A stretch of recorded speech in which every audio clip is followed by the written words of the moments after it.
Happy New Year mga guys. Kumusta kayo? Matagal kong hindi nag-flex sa aking mga halaman guys. Ano lang, health issues, lamig. Kaya yung aking mga tuhod ay bumibigay. Ay ngayon magche-check lang ako ng halaman ko guys kasi ito, ang tagal ko silang hindi naasikaso tulad nito. Ayan oh, wala na yung mga dahon dyan.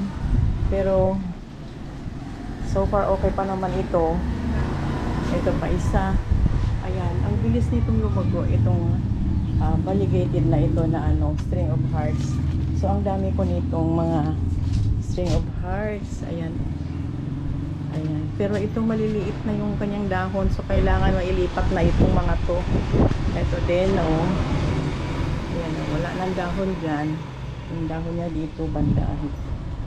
Ayan, medyo malago-lago pa. Ito din, mabilis silang humaba. Ayan. Ayan. O hanggang ibaba pa siya, oh. Tapos, ito. Ayan, dry na dry. Ayan, oh. Lalo na itong aking, dry na dry.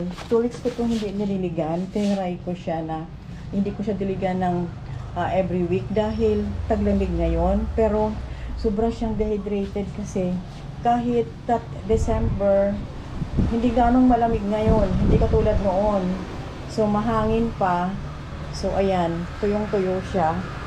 Tapos, naman ito si Bono na ito. Oh, kawawa naman. Naglanta yung isang dahon niya. Oh, yan. Dehydrated na dehydrated sila. Ito. Ayan. Ayan. Oh, wala pang dilig ng mga 2 weeks na. Ito din. Ito, 2 weeks na rin siyang walang dilig.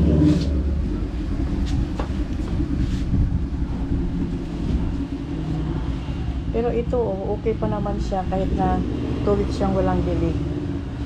Medyo malusog na malusog siya. Hindi siya masyadong, alam mo yun, halata mo naman sila pag dehydrated. Pero ito parang okay pa. Medyo malakas pa yung kanyang mga stem. Ayan oh. Maganda pa naman. So ayan, ang dami kong mga halaman na mga dehydrated. Hala. Ayan. Ilipat ko na kasi dito sa soil tong na to. Ano nga pangalan nitong syngonium na to? Kalimutan ko, silver syngonium. Ayan. Ito naka water propagation naman siya. Ito yung last ko na nabili ng December. Ayan oh. Hindi ko napansin ang araw pumasok na dito. So naarawan sila. So ayan. Ayaw na ayaw talaga nilang makasagap ng araw, direct sunlight. Ayaw talaga nila. So ayan oh. Ito pa isa. Pero ito pwede nang ilipat yan. Ayan oh. Marami ng ugat.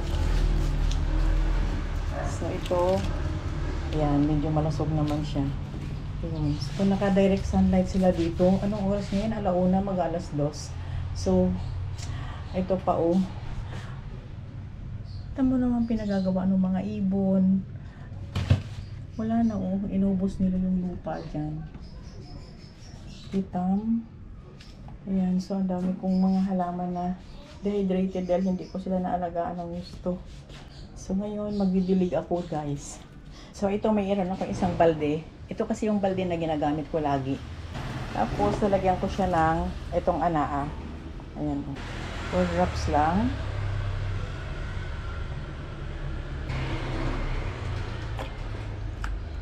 Tapos, mix natin. Para mahalo yung yung anaa. Yun kasi lagi ang ginagawa ko guys. Yan, ito lagi ang nilalagay ko. Pagka yung lalo na kung dehydrated yung halaman ko. Yan. Kasi hindi siya masyadong matapang. Tsaka nakakabawi ka agad ang halaman pagka hinaluan ko nito. Once a week lang.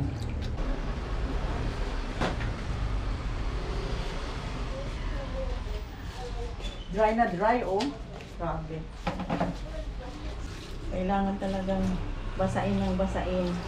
Basang-basa siya talaga hanggang ilalim. 2 weeks siyang walang dilig. So, matamlay siya. Ayan.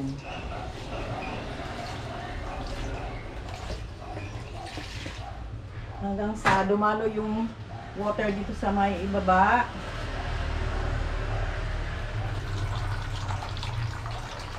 At saka pag nakita mo puro alikabok na talaga, kailangan talagang punasan. At ang pinangpupunas ko sa kanya, yun, itong may, yung may fertilizer na tubig na pinandidilig. Ilang taon na to sa akin, kahit na nandito pa siya sa lilim. Mayroong bubong yung pinaglagyan ko dito sa halaman na to. Hanggang ngayon, buhay na buhay pa siya. Ayan. Pinanasan ko siya. Ayan. Pati yung stem, punasan. O, ayan. Malinis na siya. Pati yung sa likod. Ayan. Yung underside niya. Ayan. Binalik ko na siya sa kanyang pinaglalagyan. At malinis ng kanyang mga dahon. Ayan. So, bawal talaga siyang maarawan, guys. Ang araw nito, malapit na pumunta sa north part. So, iwas-iwas lang. Kailangan araw-araw, lalo na kung tuwing hapon, kasi sa hapon nandito yung araw. So, sinisilip ko yan para makita ko kung naarawan siya. Dahil pagka naarawan, eto, yung mga dahon niya, maglalanta.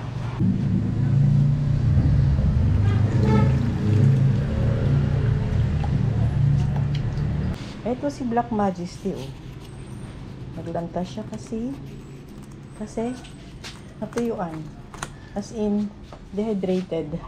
So, bibigyan natin.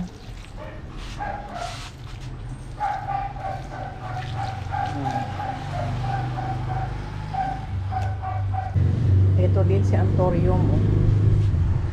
Alam niyo ba, pinagtutuka ng ibon yung mga dahon. So, paano na to? Ayan, oh. Butas-butas. Hindi ko maintindihan tong mga ibon na to kung may galit ba, dahil nga sinasaway sila. Pag sinasaway sila, lalo sila nagagalit. So, ayan. Dry na dry.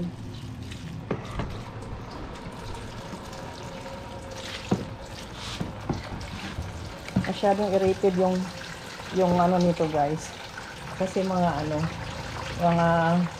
uling, cubes, at saka mga hamis. Oh, ang daming pumis nito, eh. So, dire-diretso ang tubig sa ilalim. O, diba? Ayan. Ganyan ang ginagawa ko. Pinapatulo ko na lang dito. Ayan. Tapos, punas-punas sa mga dahon. Yan, paano didiligan ko pa yung mga yan. So, ganun lang ang ginagawa ko, guys, pag nagbibig ako. Pero, matagal ko silang na-visit ngayon. So, dehydrated sila. So, yan lang ma-flex ko ngayon, guys. Dito sa pagdidilig ko, dito sa halaman ko na to.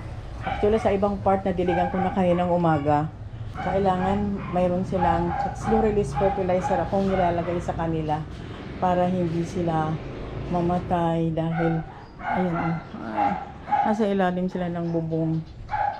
Yun lang ang kanilang pagkain once a week na binibigay ko, kaya hanggang ngayon kahit pa paano buhay pa sila.